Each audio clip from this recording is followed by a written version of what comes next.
A gente fala agora sobre a situação de 18 jovens que foram presos há um ano no Centro Cultural São Paulo, quando se preparavam para participar de um ato contra o governo de Michel Temer, logo após o impeachment de Dilma Rousseff.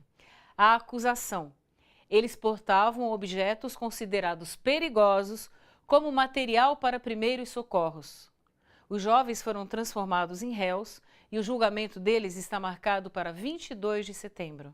Eu fui lá para o Centro Cultural naquele dia, foi um domingo, para fazer minha pesquisa, que eu era estudante de jornalismo na época. Depois que eu usei o lugar, saí para almoçar ali na Rua Vergueiro, aí voltei e fiquei na rampa de acesso, mexendo no meu celular.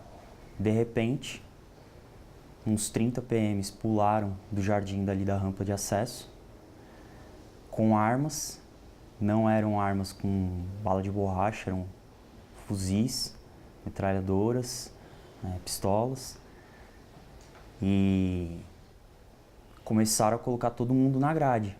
Felipe foi detido no dia 4 de setembro de 2016 com outros 21 jovens que estavam no Centro Cultural São Paulo. Aquele era um domingo de manifestação contra o governo de Michel Temer, dias depois do impeachment de Dilma Rousseff. Entre os detidos estavam 3 menores de idade e o capitão do Exército infiltrado, William Pina Botelho, que nos movimentos sociais usava o nome falso de Balta Nunes. A gente foi conduzido para dentro de um ônibus do choque. Nessa hora eu vi o William Pina Botelho e ele estava infiltrado e claramente para mim aquilo tudo foi planejado. E eu vi esse cara dentro de uma viatura e só ele. Aí eu me questionei, por que todo mundo está sendo conduzido para dentro de um ônibus e só ele não?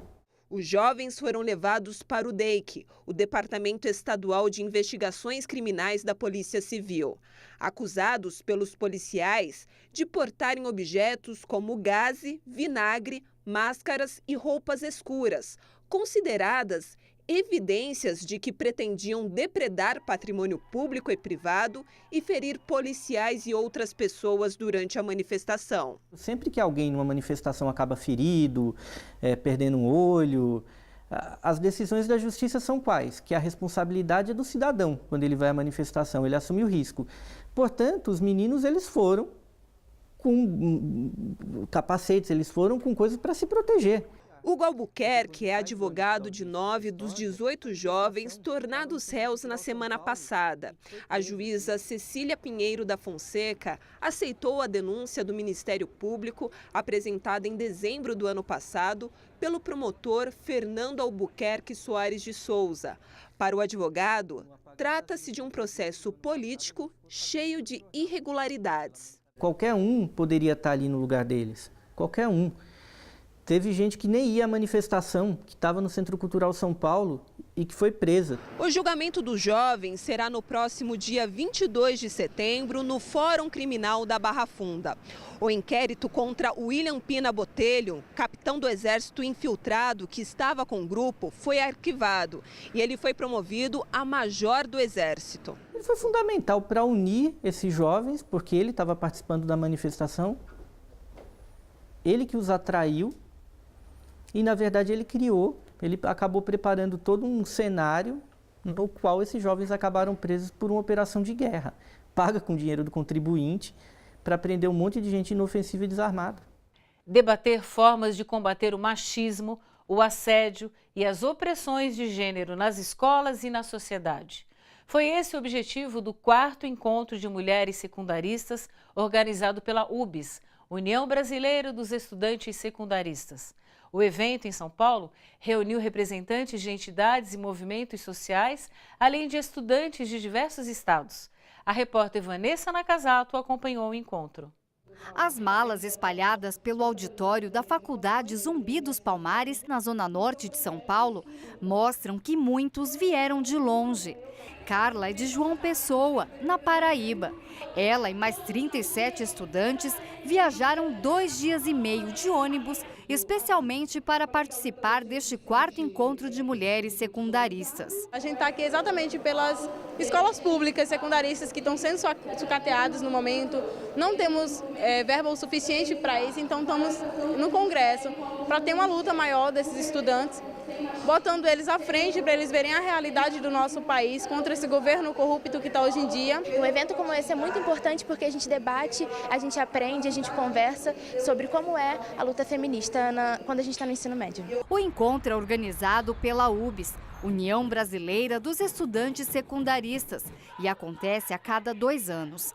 Estudantes de todo o país se reúnem para debater formas de combater o machismo nas escolas e na sociedade. Que a gente possa na escola ensinar os meninos, não as meninas a não usarem saias, a não usarem calças mais um pouco apertadas, mas aos meninos a respeitarem as meninas. A gente conseguir ensinar e compreender que dentro da escola a garota que tem 14, 15 anos que está gestante, ela não tem que parar de estudar. A escola tem que dar inclusive estrutura para que ela continue o estudo. As estudantes também debateram a importância do protagonismo feminino nas escolas e nos espaços públicos.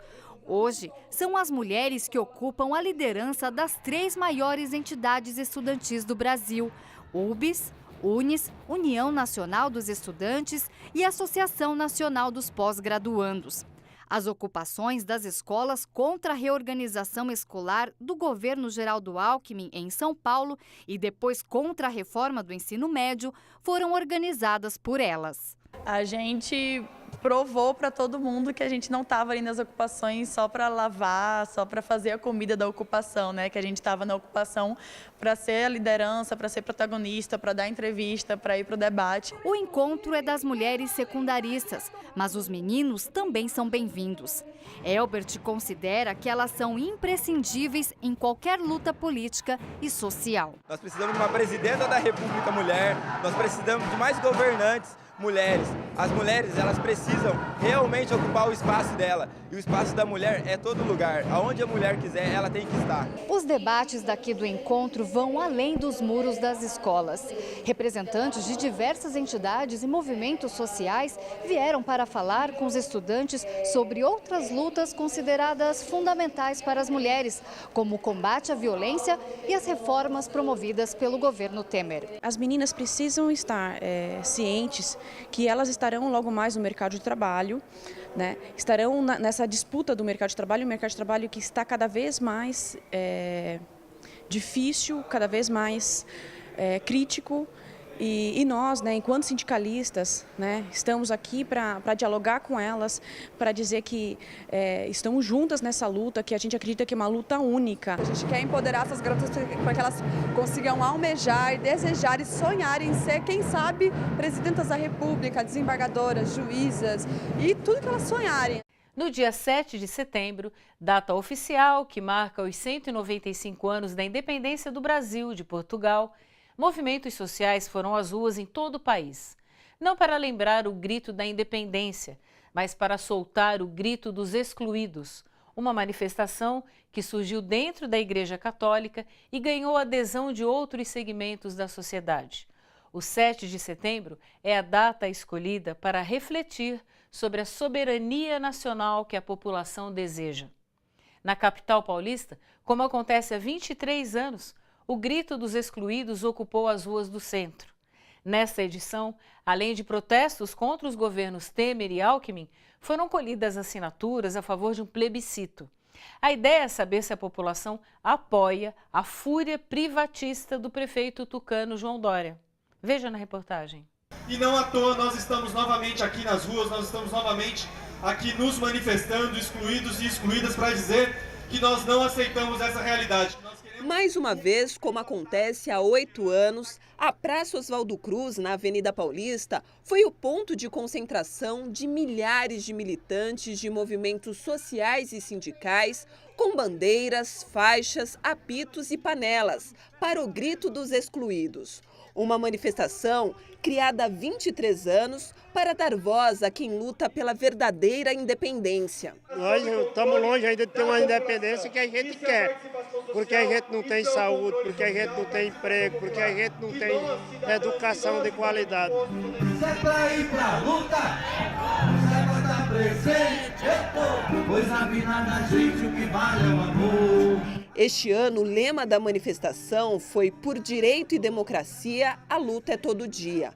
Para o coordenador da Central de Movimentos Populares, o Grito dos Excluídos deste ano acontece num período ainda mais difícil do que o da primeira edição no governo Fernando Henrique Cardoso. Após 23 anos, a situação social é mais grave do que 1995, quando nós realizamos a primeira edição do Grito dos Excluídos. Em 1995, a taxa de desemprego era de 4,6%. Hoje é uma taxa de desemprego de 13,6%. Os manifestantes também protestaram contra a política de privatização que o prefeito João Dória está implantando na cidade de São Paulo. Para que a população seja ouvida sobre o projeto de lei de concessões e privatizações, a Central de Movimentos Populares coletou assinaturas para um projeto de iniciativa popular que propõe um plebiscito. São Paulo não está à venda. A gente acha que através de um plebiscito é uma forma que a população pode opinar e dizer se concorda ou não com essa agenda de privatizações. Por isso que nós estamos então coletando 160 mil assinaturas na cidade de São Paulo, que é o que a lei exige, para que a gente possa apresentar na Câmara uma iniciativa popular, para que a cidade de São Paulo, de fato, possa decidir se quer ou não essa agenda de privatizações da cidade de São Paulo. A passeata do Grito dos Excluídos seguiu da Paulista até o Monumento das Bandeiras, junto ao Parque do Ibirapuera. Este foi o Panorama de hoje. Você acompanhou aqui a luta pela moradia, que mobiliza trabalhadores, desempregados e famílias inteiras que não conseguem mais pagar aluguel e buscam condições de morar dignamente. Viu também a denúncia de que, apesar de proibida, a revista vexatória continua sendo praticada em 98% dos presídios do estado de São Paulo. E os protestos do Grito dos Excluídos, que levou centenas de pessoas às ruas em São Paulo contra medidas dos governos Temer, Alckmin e Dória. No Panorama é assim, informação voltada ao trabalhador, com ponto de vista dos direitos humanos e da cidadania. Até semana que vem.